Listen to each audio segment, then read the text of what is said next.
అందరికీ నమస్తే. గూడూరు గౌరవనీయులు పాసం శిల్కుమారన్న గారికి హృదయపూర్వక నమస్కారాలన్న.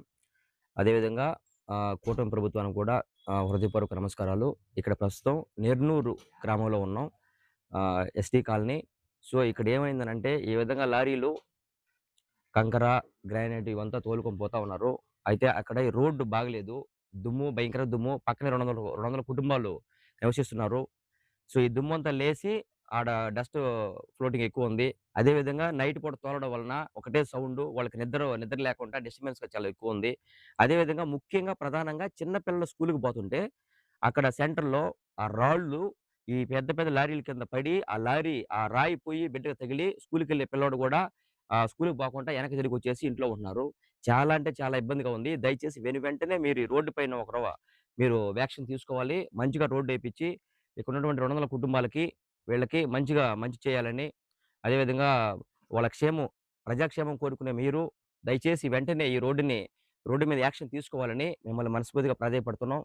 అదేవిధంగా అక్కడ ఎక్కడైతే లొకేషన్ ఉందో అక్కడ చూపించడం జరుగుతుంది. రా తమ్ముడు పదరా. రా అన్న పదరా. నేను చేపిస్తాలే. వినోద్ కుమార్ సార్ ఎస్ఐ ఉన్నప్పుడు అప్పుడు జరిగేది. ఆ! కొంచెం బ్రహ్మనాయుడు ఉన్నప్పుడు అప్పుడు అడిగితే ఆ! కనీసం బ్రహ్మనాయుడు 5 సంవత్సరాల ఇప్పుడు ముందు ఈ నీళ్లు పట్టారు ఈళ్ళు అది. నీళ్లు పెట్టారు. కాకపోతే నీళ్ళు పట్టుకున్నా ఆ! ఇదే అసల ఆ! భయంకరంగా శాడిజం అయిపోతుంది. ఆ! కాకపోతే ఏమన్నా? ఆ! లోపల నాయకులు ఏం ఆ! చేస్తున్నారంటే ఆ! వడ్డీలు మాట్లాడేది లేదని రూపాయి ఇస్తే తినేయడమా ఆ! సైలెంట్ అయిపోయారు. అంతే. అర్థం ఆ! ఆడ అన్నం తింటే అన్నం తినబడుతుంది. అవును. వాస్తవమే. మట్టి అంతా ఎగిరిపోతల్లా. నిజం. అవును. అవును. ఏమన్నా ఉంది. హ్మ్. హ్మ్. ఇంతకుముందు ఎట్లున్నా నీట్ గా హ్మ్. ఉన్నది. హ్మ్. కూర్చొని 10 మంది కూర్చొని బాగున్నది. హ్మ్. ఇక్కడ రాయి ఈ సైడ్ గతుకులు. గతుకులా? ఆ! సైడ్ బండి పోయేటప్పుడు ఆ! స్కూల్ పిల్లకాయలు ఎవరైనా గూడ్రు పిల్ల లేడీస్ ఎవరున్నా సరే ఆడ అవునులే. రాళ్ళు స్పీడ్ తగలకుంటాయా ఇది ఖచ్చితంగా అంతే. రాజు ఎట్లయో. అదే. ఖచ్చితంగా ఇది. ఏడ తీయాలా తమ్ముడా? ఏడ తీ తమ్ముడా? ఆ! కంటిన్యూ ఉందా? ఓకే.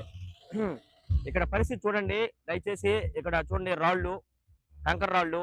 ఇక్కడ ఉన్నటువంటి 200 కుటుంబాల యొక్క పిల్లలు స్కూలుకి పోయేటప్పుడు ఈ రాళ్ళు అంత పెద్ద లారీలో రాళ్ళు తగిలి పిల్లలకి అభద్రతా భావం కలుగుతుంది. గబక్కన తగలరాని చోట తగిలితే ఈ రాళ్ళు తగిలితే చిన్న పిల్లవాడి భవిష్యత్తు ఏమవుతుంది? ప్రాణానికి చాలా ప్రమాదకరమైన రోడ్ ఇది. దయచేసి ఇక్కడ ఈ రోడ్లు ఏదైతే ఉందో ఈ గుంట్ల మెట్లు నీట్‌గా ఏపిచ్చి ఇక్కడున్నటువంటి వాళ్ళకి ఆ!